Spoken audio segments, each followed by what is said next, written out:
Este programa não é recomendado para menores de 14 anos.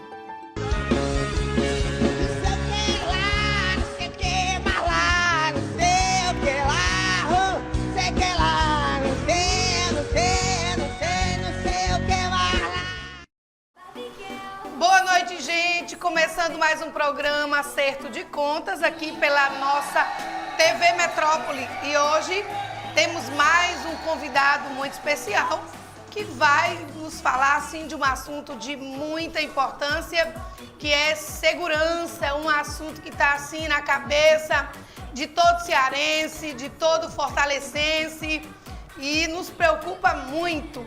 Antes de iniciarmos, já falando com ele, já quero dar boa noite aos meus pares, ao Tágira. Boa noite, Áurea. É sempre um prazer estar aqui. E aí, Alice, você tá nesse clima romântico? Enfim, eu prefiro depois de tantas decepções, como diz o Marcieri. sempre procurando mais um. Boa noite, Rogério, tá aqui também conosco, assessorando o nosso convidado. Boa noite, estou aqui só nos bastidores. Boa noite, Renata. Boa noite a todos. E o nosso amigo, cadê a música dele? Aguarde, viu? Esse programa é assim, a gente começa animado na sexta-feira, mas eu quero que o Valber fale quem é o nosso convidado de hoje, o nosso DJ Barrufa os Tambores. Começa aí, Valber. Hoje a gente tem alguém muito especial que participou de um processo que Fortaleza viveu, muito sério. Inclusive o programa Acerto de Contas hoje deixa as suas condolências, deixa suas vibrações positivas para as famílias que foram vítimas de um acidente com fogo que houve em Fortaleza. Hoje nós estamos com um dos heróis da pátria, o coronel Luiz Eduardo Holanda, que já transitou como servidor público, formado em Direito, e no Corpo de Bombeiros ele viveu algumas situações que pôde trazer alento e pôde salvar muitas vidas. Seja muito bem-vindo, boa noite, Coronel Holanda. Boa noite, um prazer muito grande estar aqui com você, Áurea, com toda essa equipe maravilhosa.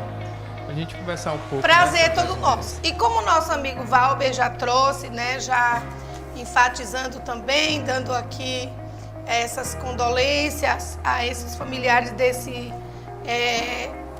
evento, enfim, esse episódio que aconteceu ruim, essa tragédia. E aí a gente já começa querendo saber sobre esse assunto. O que é que o senhor tem a dizer? O que aconteceu? Os nossos telespectadores estão aqui querendo saber que tragédia, o que foi que aconteceu, onde foi, como foi, que experiência foi para o senhor, o que isso significa ainda hoje. Fique à vontade. Eu acho que o Valber bem trouxe a nossa memória, a gente conversou há pouco, né? Inclusive falando a tragédia do edifício Andréa, que eu comandei pessoalmente, à época eu era comandante-geral do Corpo de Bombeiros e estava em Brasília, inclusive no Congresso Nacional, em busca de emenda parlamentar, né, atrás de correr atrás de dinheiro, né, para investir no nosso Corpo de Bombeiros, quando recebi a notícia que um prédio havia caído em Fortaleza. Era 15 de outubro de 2019 e de imediato me desloquei para Fortaleza, sabia da gravidade, o prédio caiu 10h29 da manhã, um prédio de 6 andares. E foi, sem dúvida, Áurea, a ocorrência mais crítica. O Corpo de Bombeiros fez, há poucos dias atrás, 99 anos de serviços prestados à sociedade. Um centenário, né? E foi a ocorrência mais crítica nesses quase 100 anos do bombeiro. A gente teve na história do bombeiro várias ocorrências de grande vulto, né? A gente lembra que não é da minha época, eu acho que de ninguém daqui, mas a queda do avião da VASP, ali na Serra de Aratanha, né, foi uma ocorrência de muita repercussão. Teve também um incêndio no terminal ali da Shell, no Porto Mucuripe, na década de 70. Mas o Andréa, a tragédia do edifício Andréa, ele teve um quê de diferente. Cada minuto, cada segundo que passava ali, era uma decisão que a gente tinha que tomar que podia redundar numa vida ou em morte. A gente poderia tirar mais uma pessoa com vida ou simplesmente resgatar, infelizmente, uma pessoa morta. Né? Tanto a tragédia lá do avião da VASP, quando os bombeiros, eu não estava na época ainda, mas quando subiram a serra, sabia que infelizmente a gente não ia poder resgatar pessoas com vida. Né? O incêndio da Shell, que durou quase uma semana na década de 70, foi uma grande ocorrência do bombeiro, também não teve vítimas, né? Era algo controlado. O edifício André não. A cada hora que passava a gente ficava naquela angústia. Nós tínhamos que ser rápido no resgate para tentar resgatar mais pessoas com vida. Sim. Por outro lado, tinha que ter muita meticulosidade para não atropelar, né? E acontecer um novo desabamento. Verdade. E aí a gente tirar a chance de ter pessoas com vida. Quantas pessoas foram resgatadas com vida? A gente conseguiu tirar ainda 7 pessoas com vida. Infelizmente, a gente perdeu 9 pessoas. Vocês devem ter visto e lembrado a forma que o edifício caiu. Parece que estava sendo implodido, né? Foi um colapso muito forte. Brusco, né? Foi, e graças a Deus, principalmente, mas e a perícia dos nossos bombeiros, nossos cães de resgate foram fundamentais. E toda a mobilização, a gente tinha equipes treinadas para busca e resgate em estrutura colapsada. A gente ainda conseguiu tirar 7 pessoas com vida. A gente celebra muito esse número. Que coisa extraordinária. Coronel, Essa tragédia, infelizmente, trouxe à tona uma discussão antiga referente à fiscalização desses prédios, sobre a manutenção preventiva. Exato. O nível ali das fundições desses prédios. Como é que o Corpo de Bombeiro trabalha nesse sentido, em parceria, claro, com a Prefeitura de Fortaleza, para prevenir esse tipo de acidente? A gente tem um trabalho muito forte, como você disse. A palavra mestre nisso aí é prevenção, né? As nossas edificações em Fortaleza, de forma geral, a gente ainda tem, vamos dizer assim, uma verticalização dos prédios relativamente recente. A partir da década de 80 que Fortaleza começou a verticalizar de uma forma muito intensa. Mas a gente já tem edificações, principalmente no centro da cidade, que com 60, 70, 80 anos precisa de ter prevenção, precisa de manutenção, né? Uma edificação ali do Andréa foi uma série de fatores. O prédio ele tinha 40 anos, é um prédio já, vamos dizer assim, de meia idade, né? Sim. Não era um prédio antiguíssimo, mas também não era recente. Mas estava tendo um trabalho de recuperação dos pilares. Só que os pilares estavam sendo recuperados, as ferragens estavam à mostra e, infelizmente, por um erro técnico, não se estava escorando esses pilares que estavam ali fazendo escaneamento, como fala na engenharia, né? Tirando para depois recuperar. Precisava estar para cada pilar, estava sendo escorado. E, se eu não me engano, já no 6º pilar que estava sendo feito esse serviço, o prédio veio a desabar. E aí, a partir disso, na verdade, a gente, Corpo de Bombeiros e Prefeitura de Fortaleza, já tinha essa preocupação anterior, que é a questão da lei da inspeção predial, né? Que é exatamente você, síndico, administrador de prédio, se preocupar de como está a saúde do seu prédio. Né? A gente se preocupa muito com a nossa saúde, mas e das nossas edificações? Como é que está a questão estrutural? Né? Como é que está a questão elétrica? A gente sabe que os principais incêndios no Brasil e no mundo é a partir de um curto-circuito. Sim. Muitas vezes por falta de uma manutenção elétrica.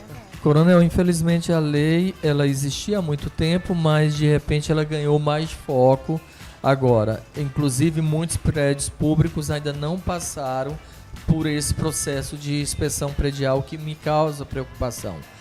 Um ponto que se observa, inclusive também, infelizmente, em prédios públicos, é a perca da memória de cálculo e de repente faz alterações no prédio. Muitas dessas alterações não são autorizadas, nem sequer elas passam pelo Corpo de Bombeiro para fazer análise final do sistema de combate a incêndio. Como que isso incide e quais as consequências? Isso é um problema muito sério. O Código de Segurança contra Incêndio do Estado do Ceará, ele é uma lei de 82. Isso quer dizer que todas as edificações anteriores a 82, eles não tinham esse balizamento do Código de Segurança contra Incêndio e Pânico. O que nos causa também um grande problema, que você não pode, por exemplo, um prédio clássico ali nessa questão, o edifício Palácio Progresso, no centro da cidade. Tem talvez 60, 70 anos, então não tinha sequer o Código de Segurança contra Incêndio. Por outro lado, a gente não pode simplesmente interditar o prédio porque não existia uma lei anterior. Então a gente tem dentro do Corpo de Bombeiros uma série de normas que a gente chama de adequação, onde prédios muito antigos, anteriores inclusive a essas legislações, eles têm medidas mitigadoras de risco. Obviamente não são as melhores medidas, porque ele foi construído numa época que não tinha essa questão. E sim, aí a gente precisa de um investimento maior e precisa também dos síndicos, dos responsáveis por esse tipo de edificação, buscarem o Corpo de Bombeiros e, como você disse, fazerem uma readequação dos seus projetos. São paliativos, mas paliativos necessários, porque sobretudo está protegendo vida. São essenciais, exatamente. Eu vejo muitas vezes, muitos prédios do centro que eu entro, eu observo muito a questão de segurança, sinto a ausência da rota de fuga, que é essencial para salvar vidas em um caso de acidente desse. Sinto a ausência de sinalizações e aí vem o papel dos bombeiros. Muitas vezes a gente pensa que o papel dos bombeiros é socorrer e apagar um incêndio. Não, é sobretudo evitar o incêndio, Prevenção, né, Coronel? Sem dúvida. O melhor combate é a prevenção. A gente, em tese, não precisaria combater tantos incêndios, tantas tragédias, fazer tantos salvamentos, se a gente tivesse um sistema preventivo cada vez mais eficiente.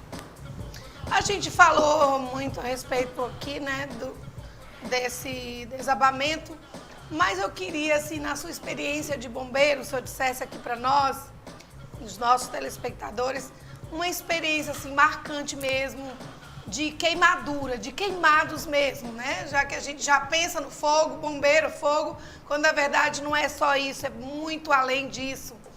E o que é que o senhor tem em sua memória, algo assim que marcou muito a sua vida como bombeiro, que foi algo assim além, né, desse episódio, em termos de queimadura mesmo, de o senhor chegar lá e, gente, porque deve ser terrível você chegar num lugar que está tudo pegando fogo, né? E qual foi essa sua experiência, assim, muito forte? Diga aí. A gente tem, graças a Deus, no histórico do Corpo de Bombeiros, pelo menos no meu histórico recente, ou seja, 32 anos, né, que foi o período que eu passei lá, a gente teve incêndios relevantes, mas não incêndios assim com vamos dizer assim, com uma proporção de pessoas, de vítimas. Infelizmente, a gente teve até recentemente, né, pessoas que perderam a vida no incêndio. Acho que não é difícil ali, se eu não me engano, pela praia de Iracema. Mas em apartamentos particulares? Em apartamentos, né, às vezes em hotéis. Mas assim, Fortaleza, como eu lhe disse, pela a especificidade de ser relativamente novos os prédios altos, vamos dizer, a exceção do centro da cidade, é uma preocupação que a gente tem. Mas esses prédios, principalmente os residenciais, todos eles já são posteriores ao Código de Segurança São contra mais incêndio, modernos, né? que acaba tendo uma série de medidas, rota de fuga, sistema de chuveiros automáticos, né, elevadores de emergência, que acaba os alarmes, né, de aquecimento, alarme de detecção de incêndio, alarme de detecção de fumaça, tudo isso mitiga, diminui vamos dizer, a intensidade e a probabilidade de a gente ter grandes tragédias de incêndio, como a gente teve, por exemplo, em São Paulo, edifício Andraus, Joelma, Andorinha, que eram edificações bem antigas, sem sistemas preventivos. Mas aí a gente precisa, e até usar a audiência do programa aqui, para convencer e conscientizar administradores, síndicos de prédios, não é custo, segurança, principalmente segurança contra incêndio, é investimento. Claro. Né? A gente ainda passa nos prédios, o pessoal usa... É mais barato investir no sistema de segurança do que investir na recuperação de todo um prédio. Sem dúvida, sem dúvida. Isso é que a gente tem que falar sempre, porque as pessoas... Temos como exemplo o Cambeba, né? Que foi o fórum que pegou fogo lá. Tribunal de Justiça. Tribunal de Justiça foi de grandes proporções, sem vítimas, graças a Deus, até porque aconteceu no final de semana, né?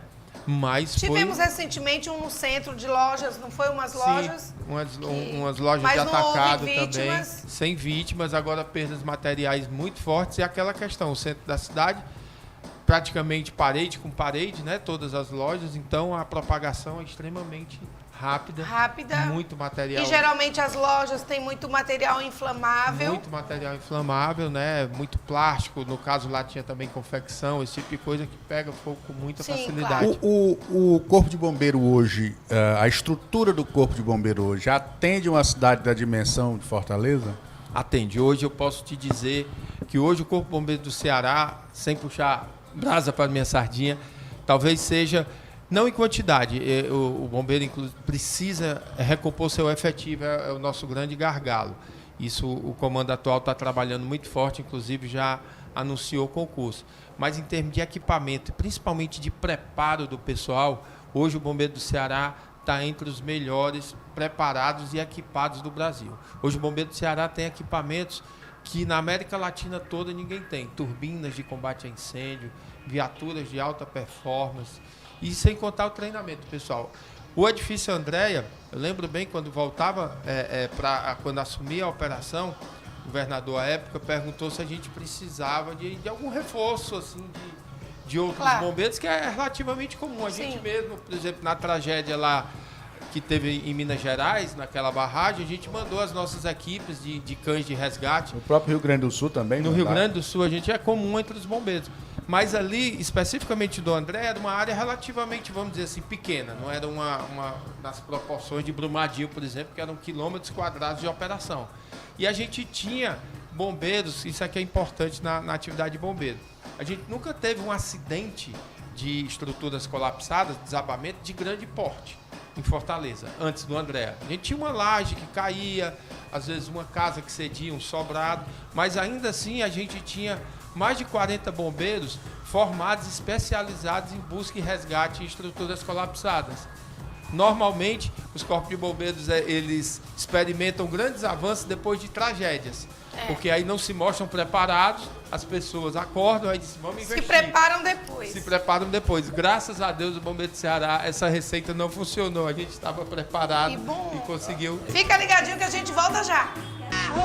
Sei que lá.